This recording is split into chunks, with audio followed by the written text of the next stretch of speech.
we are here with Ann Liang, and we are so excited to have her here. I'm Ethan. I am the manager for the Dear Asian Youth Book Club, and I use they, them pronouns. And I'm Mena. I use she, her pronouns, and I'm the marketing director here at Dear Asian Youth.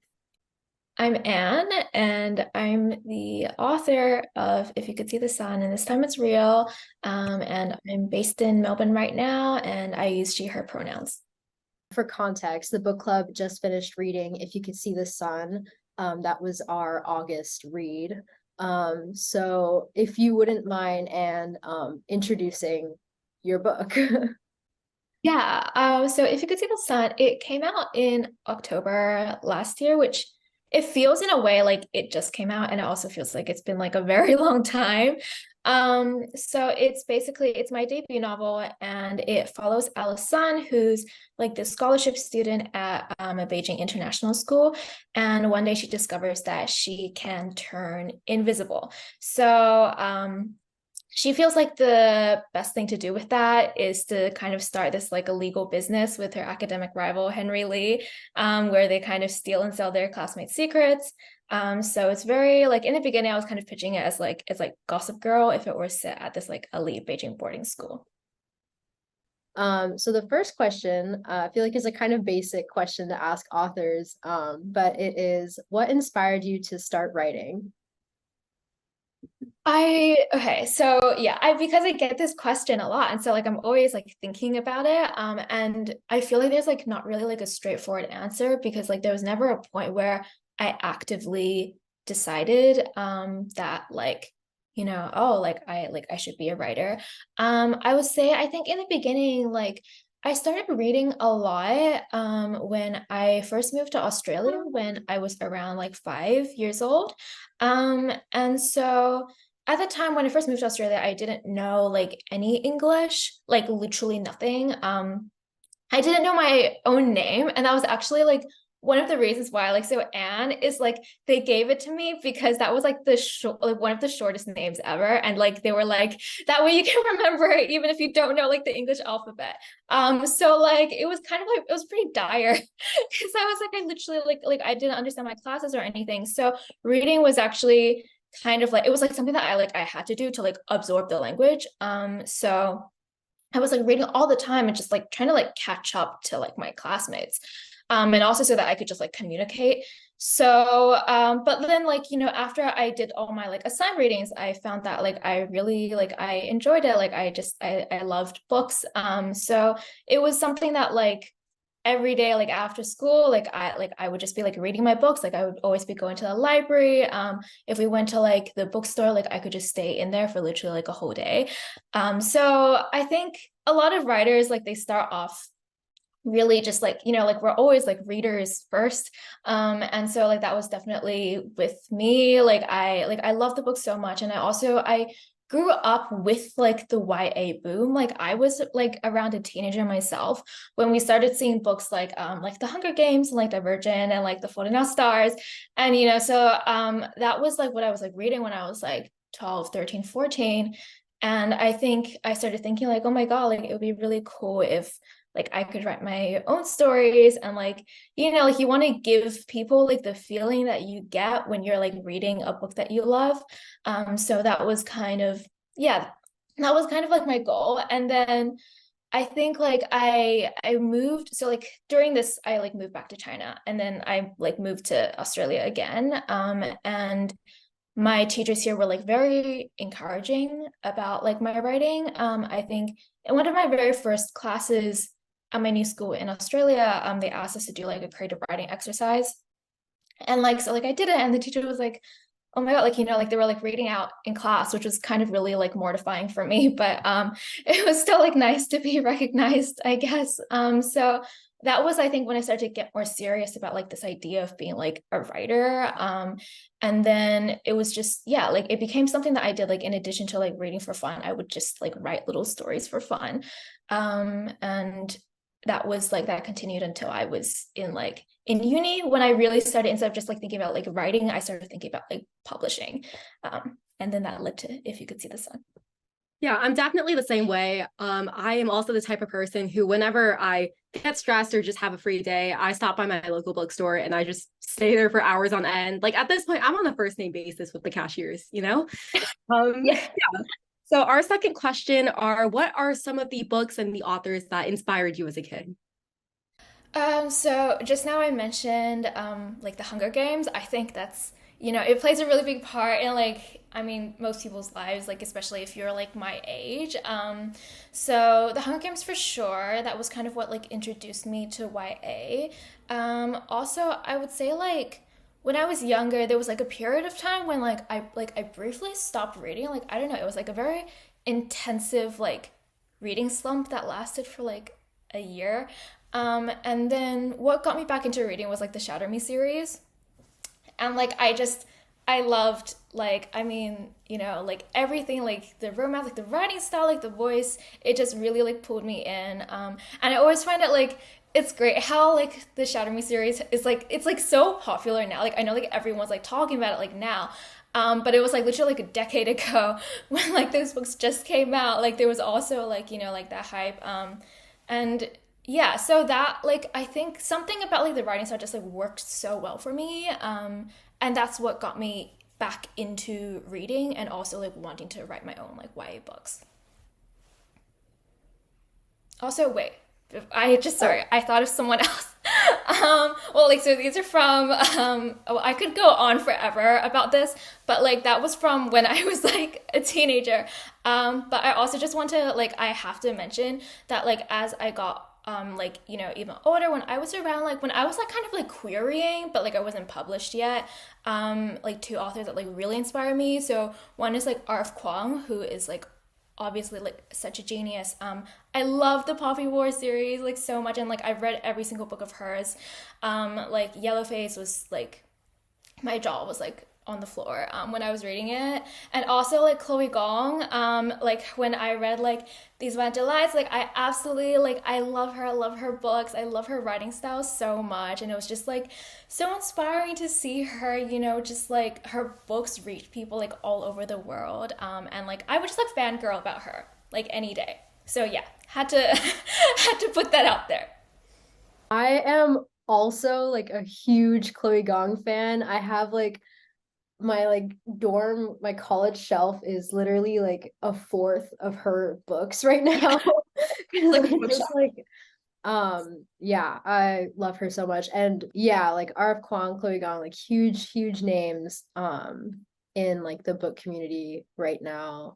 You kind of touched on this earlier, but our next question is, did you always know that you were going to be an author? So it was strange. I went through like a whole series of, I would say, let's call it like an existential crisis, because I think that's what it was in hindsight.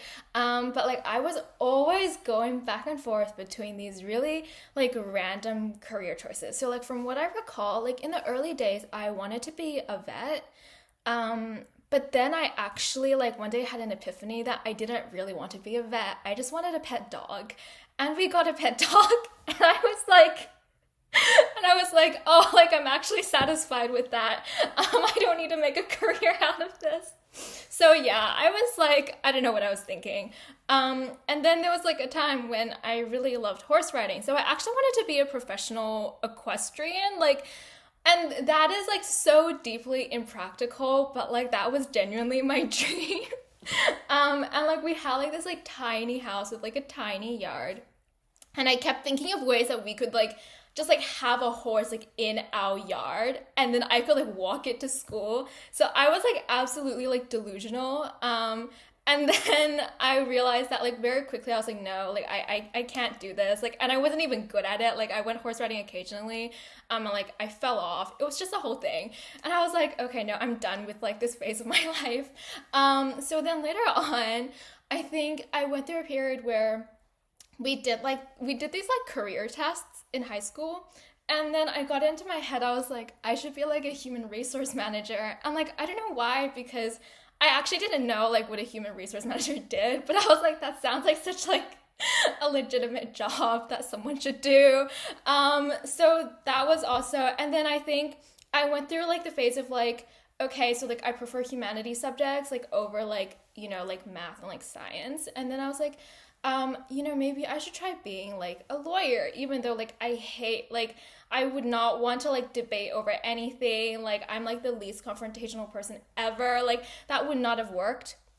So yeah, like all of this like happened like throughout my life, and then all of this happened while I was like writing as a hobby on the side, but it wasn't something that I like seriously thought that like I could turn into like a job. And even when I was like selecting my degree for uni, like I was still like I'm really glad that I had people around me who kind of like they knew me better than I knew myself at the time, because I was like about to go into like commerce. Like I was going to do like finance, which is bizarre because I know nothing about that, and I'm also not like the best at math. So yeah, people were like, no, that's a terrible idea. Like why would you do that? So I literally like I changed my preferences last minute to something that's more like humanities related. Um so yeah, like I definitely like I wasn't really planning on becoming an author, just because like it was something that I wanted, but it was something that I felt was like so like unrealistic and like so like impractical, and like I just like didn't think it would ever happen. But I think like there was a small part of me that like wanted it. Like cuz I found this like old email that I sent to my friend when I was like 13 years old. And I was like, "Oh my God, like I just read this book by this author, and like I looked her up online, and she's published through like Penguin, and like I think that I should send my manuscript to Penguin, and I think that maybe they'll publish it." I was like 13 years old, and I thought that I could literally just like fling my manuscript at like Penguin and they would like just like publish it the next day. So yeah, just like so the common theme is that I've always just been kind of delusional. But I just like at some point I realized that like being an author was like the thing that like I truly wanted, and it wasn't just like a random floating concept that I had like latched onto. So yeah. From one delusional girly who also can't do math to another, I felt every single word of that response. Thank you. Yeah, our next question is, and this might be a really tough question too, but if you could choose, which book was the most fun to write? And this can be like any of the published books that you have, or any of the upcoming books, like I Hope This Doesn't Find You, or I'm Not Jessica Chen, things like that. Oh my God. Okay. Yeah, this is really it's tough. I think probably I hope this doesn't find you. I had a lot of fun with that book. I feel like with If You Could See the Sun, there was a certain degree of like pressure on it, or like just like all of this like uncertainty, because like I wrote it, and like I wanted people to read it, but I had no idea if anyone would. So it felt very much like just like shouting into a void. So, and also just like because I hadn't really written a book before. So everything that I wrote, I was like, is this even how a book should be? Like that was like the question like floating over my head. But with I Hope This Doesn't Find You, like I just felt like I was really being super self-indulgent, and like also because I kind of like written academic rivals to lovers, but as like a romantic subplot in If You Could See the Sun, but this time it was just like a full romance. So I was like, oh my God, like I have like permission to just like in like every scene, like I get to like go into the romance, like I get to like write like the banter, and like you know, and then like bickering for half the book. Yeah, so it was really fun, and it was also very fun because like part of the premise for I Hope This Doesn't Find You is like the protagonist is like this like huge like people pleaser, and then she like vents through email drafts, which is like a terrible idea, but like it's what she does. It's like how she copes with like her like anger.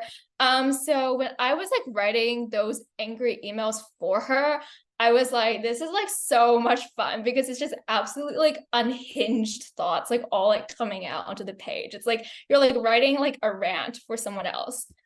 So yeah, that was like it was like very fun all around. And it was also surprisingly like some books like you feel like you really like struggle with them at certain points, or like you hit certain blocks.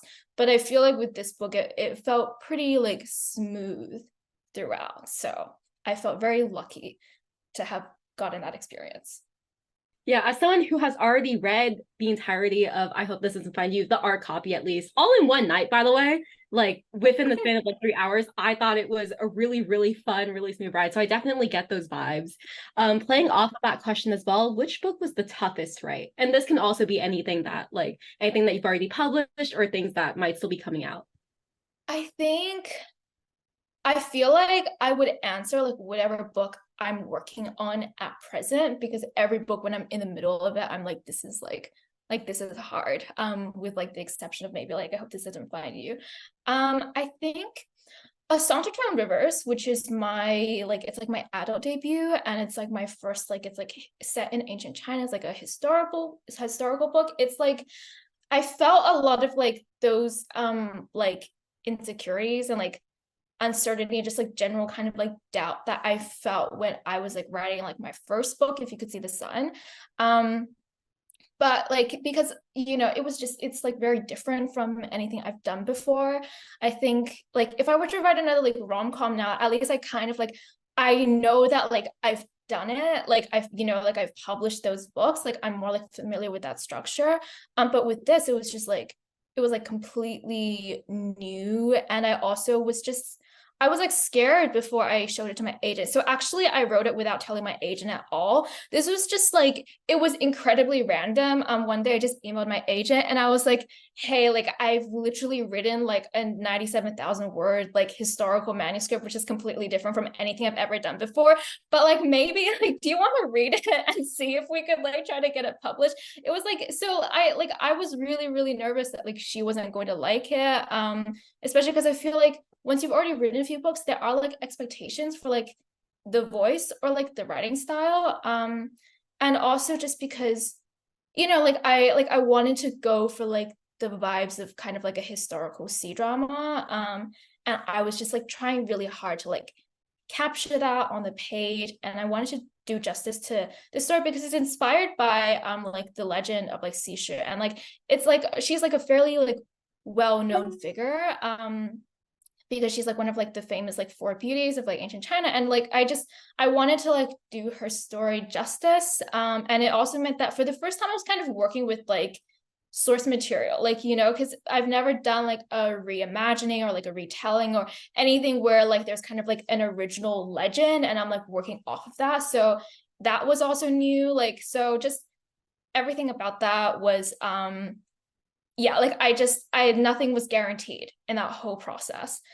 So I'm very glad. Like I think I'm like proud of the final result. And we recently kind of like we finalized like the major edits and everything. So I'm really excited to share that book with people and to like see what people think, because it is different from my previous books. I am extremely, extremely excited for this. I like it just sounds so good. Like historical C-drama vibes. Amazing. Now the rest of our questions are kind of like more specific. Let me see how to word this. This one is a question about If You Could See the Sun. One of our book club members had a question during our like wrap-up meeting, but he was wondering like how do you as the author see like Alice's like invisibility? Like why did it happen and does it ever like stop happening? Because I think the specific question he mentioned, he was like, I'm imagining her in like a press conference and then she just like becomes invisible, like in the middle of it. So that was the book club members' question. You can answer it however you want. Okay, that's it's a really good question, and it's a question that I've definitely gotten a lot with, especially in regards to like what happens to her invisibility powers. Um and so like I'm like conflicted, because on one hand like I feel like I really want to leave that room for like readers to interpret it, and sometimes I feel like like when the author says like, oh, it's meant to be this, then it seems like that's like the answer. And but like I've seen like really good theories about it, and so like I'm happy for people to like interpret as they wish. But also I feel like so when I was writing it, I actually did write a line that I thought was like subtle, but it tells you, it's like a yes or no of like whether she continues to turn invisible. And I thought it was like subtle, but like you could still tell. But I don't think anyone has actually like seen that line. So to which I've been reflecting, I'm like, oh, like maybe it was like too subtle. I did not, because I did not expect, like, because everyone's like been confused. So yeah, it's okay, it's on me. I'm sorry. So like, yes, I mean, I feel like this will be answered because there's going to be like a spin-off anyways, like, and it's going to take place after the event, so like this would already become obvious. So like she does like stop turning invisible.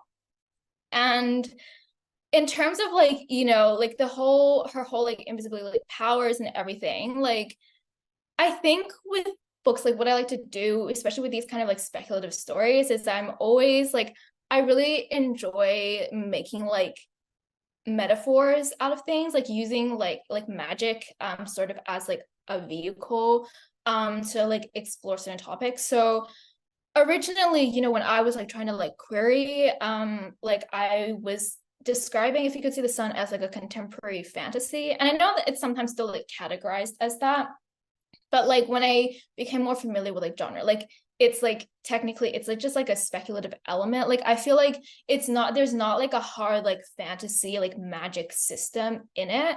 Like the invisibility is like it's kind of there, but it's not like the main point. It's not really just like this like superpower, and it's like, you know, and like that's like the focus of like the book. The best comparison that I can kind of like think of that I recently loved is Link Click, which is like this like Chinese like show, and it's about like, it came out actually I think almost around the same time that like If You Could See the Sun did.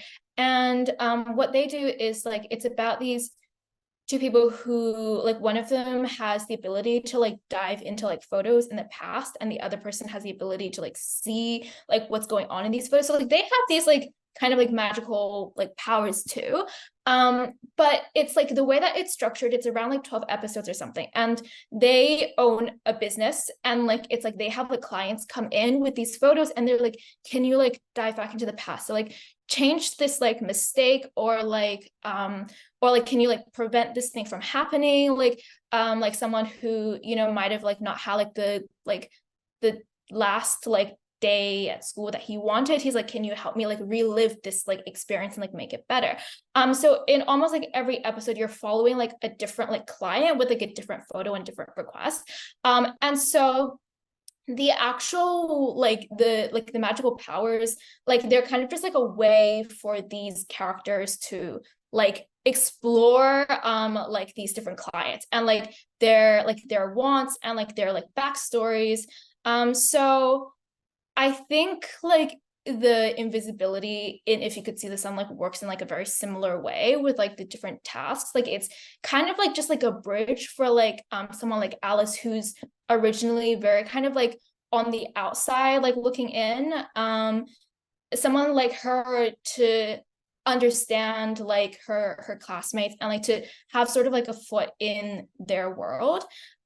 So yeah, I hope that kind of answers the question. And like, again, I'm very sorry about the confusion with the disability. So I'm definitely going to need to reread If You Could See the Sun for like a third time and try and find that line. It's pretty small on camera, but like the book is actually on my shelf right there. After this, I'm gonna like sit down and like flip through a bit to see if I can find that line.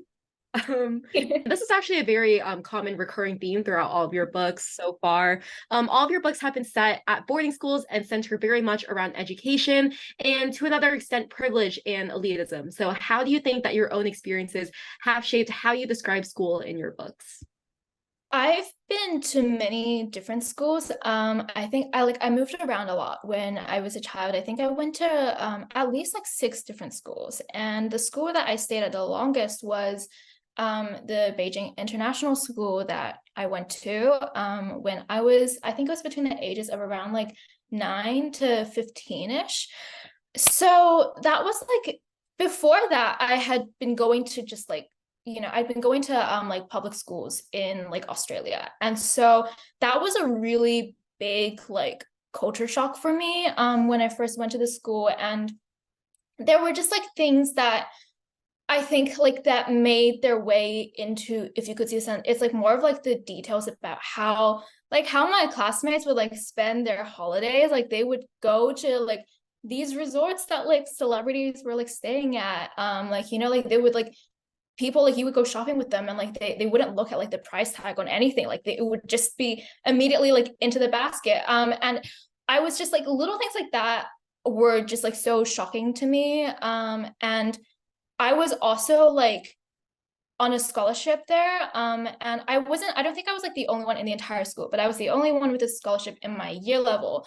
Um, and I remember like when someone in my class was like asking about the scholarship, and they were like, oh, how much is the scholarship for? Because it also wasn't like a full scholarship.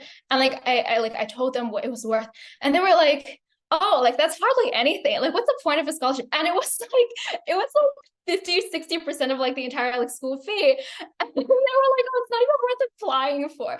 So I was like, wow, yeah, like it was just completely like shocking to me, really. And I don't think I processed that until I then left the environment again. Because and I think like what I tried to touch upon, and if you could see the sun, is how like that world is very much like a bubble. And then I think like when you stay in that bubble for a long time, like I think your like perception of everything kind of like shifts, and it's like warped. And you start to think that like this life of like, it's like very like glamorous and like privileged. Like you think that this is kind of like how things like should be. And like if you don't have like those privileges, then it's like there's something like that's like wrong with you. Like you're the only like outlier. But then yeah, like after I left that school, and then I was like telling my friends in like Australia about like just like things that like I experienced while I was going to the school. And like my friends were like absolutely like shocked. And I think that's when I realized, I was like, yeah, so that was not like your typical like experience as like a teenager. But like I mean, at the same time, I also felt like being at that international school, in some ways it was like the most comfortable that I'd ever been, because basically like all of my classmates were like Asian, and like everyone like we were all like Asian, but like most of us like we spoke English. Like it was where I found people who were probably like most similar to me like culturally. And it was like not considered like bizarre if like you had like lived in like so many different countries, or like if you didn't really know like something that often came up was like when people ask you like, oh, like where are you from, and then like a lot of people just like don't know how to answer that, because like you've like kind of like split your years across like all these different like continents. So it was like I didn't want to like depict these schools in a way that's like totally like fully like bad or anything, where it's just like everyone's like rolling around in money. It's like, like they like with that privilege, almost like sometimes like you get to have like this sense of like safety, because like the privilege of going to that international school and like of like finding your people in a sense, because like I also made like really like lifelong like friendships there. So I never wanted it to be 100% like black or white. I just kind of wanted to like capture the experiences and hopefully like take people along, so it feels like you are a student at this kind of school, like even if you've never been to one, and even if you're not really familiar with this like very specific like international school culture. Was a brilliant response. And I feel like you did thread the needle. Like If You Could See the Sun felt like a very nuanced portrayal of like class and privilege, and like acknowledging that those systems like existed, and that like there was like a disconnect between like Alice's classmates and Alice, but at the same time making them feel not like caricatures, not like they're just like simply bad for like being richer, but just like they're just people who happen to be in a position that is more privileged. And yeah, I felt that was like very well done. Our next question is, your books often read as a love letter to your hometown. How do you think your home influenced your writing? It's honestly just like it's shaped my writing in so many ways. And I think I'm always really grateful. Like I always tell my parents, because originally when we were moving from Australia back to China again when I was 9, like at that time, I didn't want to, because I was like, oh my God, like I've just like adapted to like life in Melbourne. And I mean, like I was saying, you know, when I first went to like my like international school, like it was a bit hard to like get used to it. Um, but I think really like over the years while I was there, like I really fell in love with like the city. And it was like I think after I left Beijing, I came back to like Australia. And I was in class with like one of my friends here. And like she's never visited China before. And I had like as my desktop wallpaper, it was just like a photo that I took while I was like living in Beijing. And it was like this, I think I've actually used it for If You Could See the Sun promo. Like it's kind of like it's like, yeah, like I've been just like using photos that I took when I was like 13 to promote If You Could See the Sun, because they're like the photos that I have of the city. And it was like I think it was just like the skyline, and it's like sunset or something, and you see like the skyscrapers and everything in the distance.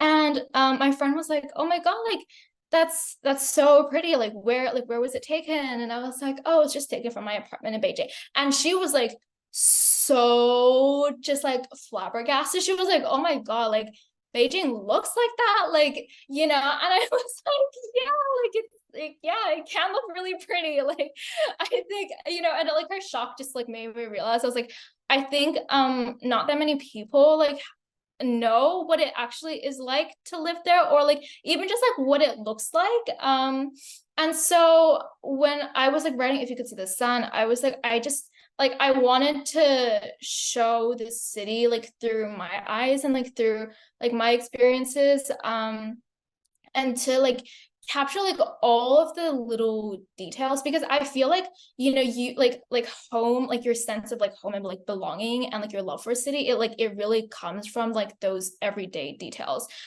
So just like things like the snack stalls like on the streets, or even just like the little like stickers that like they put on your front door that's like advertising like plumbing. It's like so specific, and it's kind of annoying when you're like living there. But like you kind of like look back on it quite fondly, because like those are all the things that like make up the city. So both like with If You Could See the Sun and with This Time Is Real, I just like I wanted to kind of like I wanted to feel very lived in. I think that was like one of my main goals. Like I didn't want it to seem like, oh, like you're just there as a tourist, because you know, like I think like that like you like people probably already have like an idea of like the Great Wall. I'm like, I'm not going to take you on the Great Wall and then like that's it. I want to take you through like, you know, like the shopping malls that like we would go to, like the restaurants. I mean, like the first scene in the book is literally set at like this like, you know, Beijing duck restaurant. And like that was the kind that like I would go to like with my family, like with my grandpa. So yeah, a lot of it was kind of like I wanted to like recreate that feeling, or like those memories that I had of the city in the books. And similar to like with like the international school, I want you to feel like you're there, even if you've never been there before. We haven't talked about it as much since we like read If You Could See the Sun. But I feel like in This Time It's Real, like Beijing does feel like such a real city, and like those feelings of like home. Yeah, speaking of This Time It's Real, I'm so glad that's come up in conversation now, by the way, just because I know for me, that was my first ever book that I read from you. And it was so great that actually the copy that I first bought was a misprint and it skipped a chapter. And I was so curious about what happened in that one chapter that I went back to the bookstore and got a second copy.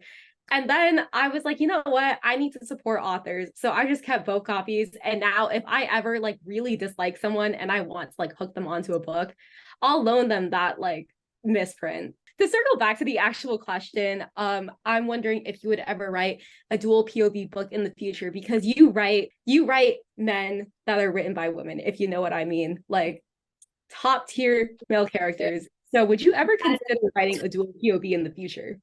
I mean, first of all, like that is the highest possible compliment, I think, like men written by women. I I've thought about this definitely, and I don't know how much I can say because basically, I don't want to promise anything in my future books before they've been accepted by my publisher, because before it gets to a certain point, there's always a risk that like they're like, no, like write this differently. And so I can say that like I've tried it. I don't know if that will be the result that people end up seeing. Fingers crossed that you get to. And even if not in the projects that I've been working on recently, at some point in the future, I definitely want to like explore it. I had so much fun writing from Henry's POV in like the bonus chapters for If You Could See the Sun. And I think sometimes it's like I always kind of like weigh it out because I never want to write like another POV like just for the sake of it. And so sometimes it's like I have to ask myself, like, will this like take away from the tension, or like will this actually like add to the story? Because I think like sometimes like with dual POV, like if if you know exactly what's going on both sides, sometimes like that affects like the tension of the story because like you know everything. But then there are also times when I think like having the POV like really like adds like layers and like depth and just like richness to the story. So yeah, if ever there is a story that I feel like would really like benefit from like the second POV, like I would absolutely love to write it. And I just think it's very interesting as well. It's almost kind of like a creative writing like exercise, like getting to see like the main character through like someone else's eyes. So yeah, the answer is hopefully one day. I also hope that we can read a dual POV from you, because like Mena said, the men you write are so good. And I would love to have a book with their POV. This next question, I am actually not sure how much you can say about it. Like a year ago, maybe, If You Could See the Sun was like optioned for TV. So, anything to say about that? I don't know if you can, but Yeah, so we announced that like it was basically like I think we made the announcement like the day after If You Could See the Sun was like published, which was just like it was when everything just like aligned like really perfectly. And I have gotten some like messages, like questions like asking for updates since. And I cannot share anything. So you probably knew this was coming.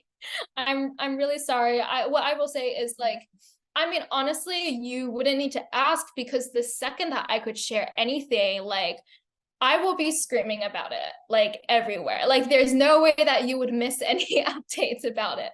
So but like thank you for being excited, because yeah, like it means a lot to me that people like actually care. So yeah, thank you. And I'm sorry I cannot disclose anything. yeah, I was definitely expecting that response. But as a follow-up, this you may be able to answer. Who are your fan casts for the different characters, if you have any? Okay, no, I can definitely answer this because I think about this like way too much. Like okay, so for If You Could See the Sun, I think when I was like promoting it, like even before it came out, like I had my face cast. So it's like Xiaozhan for Henry. But so and like Xiaozhan is like the actor who was like in like the Untamed. And so I think I feel like his style, like his mannerisms, like I feel like it matches Henry. but I've also seen like other people's face casts, and sometimes like people would really convince me. Like even if I hadn't like thought of the actor before, but like I see an edit and I'm like, no, like you're onto something. Like I agree with this. So I've had people also propose like Song Long, who's this other like C-drama actor, and I'm like, yeah, like I can definitely see it. So that's also for Henry. And then for Alice, there's Renmin. And I think I think she and Sojin actually recently like acted in this like historical drama together. So like, yeah, I feel like that would go well. And then for this time it's real, Dylan Wong, for Kaz. And for Eliza Zhao, who's one of my favorite like C-drama actresses. And then let's see, for I hope this doesn't find you. I've got like recently there was like this like C-drama that came out, like When I Fly Towards You. And like so the main like the love interest in that is played by Zhou Yiran, and so I imagine him for Julius, and then for Sadie I imagine Zhao Zimai. So yeah, I absolutely like I have them in my head all the time. And it's something that I like genuinely like I give like serious thought to when I'm like when I finish writing a book, I'm like, oh, like now it's time to think about like face casts. But I feel like I've actually been like making my way through like I've like started to almost like run out of like actors with my book. Sometimes like, oh, this actor would be great for you. And I'm like, no, like I've already like used him. Like I've assigned this person mentally in my head in a space that has like no consequence to like this existing character. I think I saw an edit that someone had made for like If You Could See the Sun, This Time It's Real, and I Hope This Doesn't Find You. And they like reused the same fan cast for I think the same person for like Henry, Julius, and Kat. And I was like, hold on, like, am I seeing this right? And then the caption was like, I reused, like, it's the same person. So I was like, oh. It's valid because I think if in your head you have this image of like the ideal love interest and you just want to keep imagining that same face for like with like different personalities, then like go for it. Like totally, like I support it. Yeah, okay. Well, that is the end of all of our prepared questions. It was lovely to speak with you. We are so excited again to have had you here. Thank you. I had so much fun and the questions were like really great. Like as you can tell, I'm like very excited to answer them.